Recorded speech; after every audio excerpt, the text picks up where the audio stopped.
Hello everyone, welcome back to our channel. This is a family life update video. We are going to kick off the new year back in our YouTube routine. I do have a Dollar Tree haul, so be on the lookout for that. Avery is back to face-to-face learning. She's super happy to be back at school and with her friends. Aubrey is still virtual learning. She's right around the corner on her school Chromebook doing her reading lesson right now. Chris is still working as ever. Nothing really much has changed there.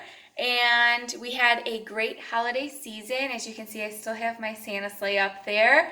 If you have any ideas or any suggestions on what I could put seasonal up there for like spring and summer, I would really appreciate it.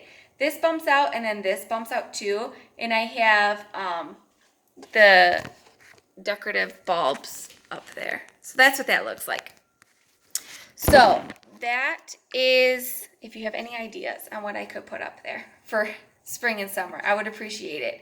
So September, I got some blood work done, and my glucose levels for fasting was a little bit on the high side. So the doctor said, lose some weight, eat low carb, get healthy. So that's what I did. I was set on a mission. My grandma had just passed away in June from heart disease and diabetic. So I was not going down that road. So I made a huge lifestyle change.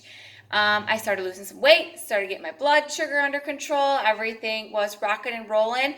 It's surprising when you make little minimal changes how fast things can happen. Before I knew it, I was down 40 pounds. Before I knew it, I was down 50 pounds. Great. I'm in the best health I've been in 10 plus years. I haven't been able to fit in my wedding dress.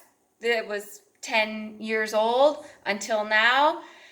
Awesome. Well, not last Wednesday, but the Wednesday before, I had a little bit of numbing and puffiness and swelling in my face, little itchy eye. Thought allergic reaction, took some Claritin. Hour later, I noticed my chin was a little heavy on my right side. My lip maybe a little bit puffy. So I got an ice pack, took some Benadryl, went to bed. And Thursday morning, I woke up and it still just wasn't right. So I took more Benadryl, ice pack, and then something clicked. It's the right side of your face. It's from like my eyebrow down to my chin only. I mean, you could take a line and you could see. It was only affected on this side of my face. So I called my primary care doctor and thankfully they got me in right away. They gave me a prednisone shot and a prednisone prescription, and I was sent home. So came home, rest for the rest of the day. The girls were with their grandma.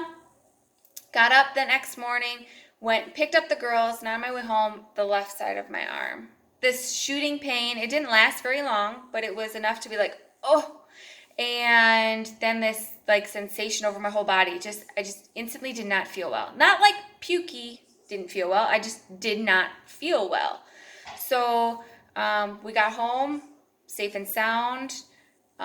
Chris came and got me, took me to the emergency room. They ran a CT scan, blood work, EKG, got the results. They didn't see anything in the emergency room that was too concerning, but they admitted me for cardio observation. My blood pressure was 166 over 100, and my heart rate was elevated significantly.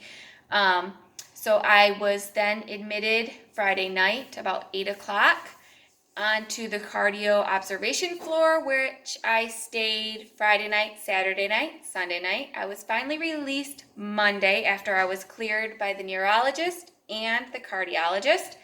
While I was on the observation floor, I ended up getting an echo on my heart and a brain MRI scan.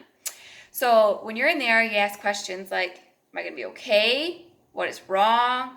They really didn't give much information. My RNs were the same day RNs and my same night RNs, which was good, not having a bunch of different people in all the time. So I didn't have to explain what was going on new all the time. My blood pressure when I was discharged on Monday was still pretty high. It was in the 150s over 90s. I've never had a problem with my blood pressure. So that was a little concerning also. So they finally clear me. Neurologist says, yep, you're cleared, no follow-ups needed. Cardio cleared me, but I need to see them in 2 weeks. And the physician cleared me, but I needed to follow up in 8 hours with my primary care doctor. So I was released at 3:30, and my appointment at the primary care doctor was the next morning at 9 a.m. So then they give you a little folder with all of these papers, and they say, go ahead and read through your papers.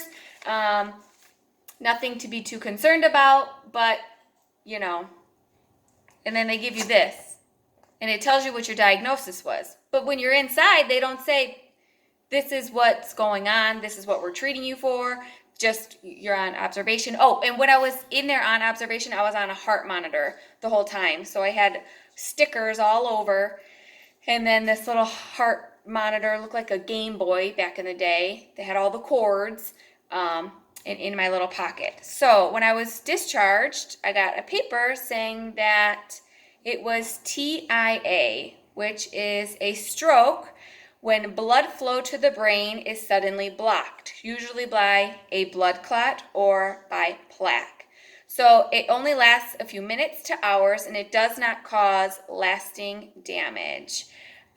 It is still important to get immediate medical care. So that is what they think happened.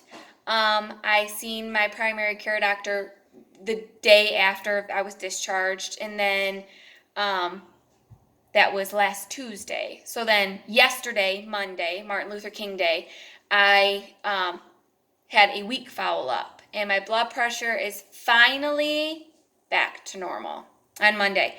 So I was 118/70, which is awesome, awesome, awesome news. So what happened? I don't know.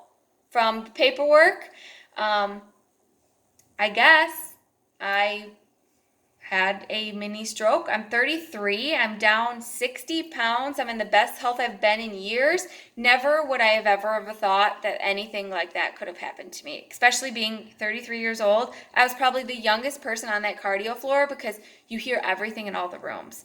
So I could hear that I had a gentleman that his bathroom bumped up to mine, an older gentleman, and then I could tell that I had an older lady that was right across the hall from me.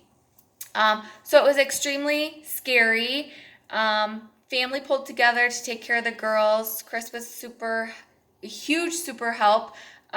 He learned how to use the washing machine. He learned how to use the dishwasher. He got a glimpse of mom life, which he is a construction worker. So the only thing I expect out of him is to take care of us financially. So he goes to work every day to provide for us. Everything else is my responsibility. I am home this year, so I need to do all of the things. I need to do all of the chores. I need to make sure everybody is where they need to be, everything in order.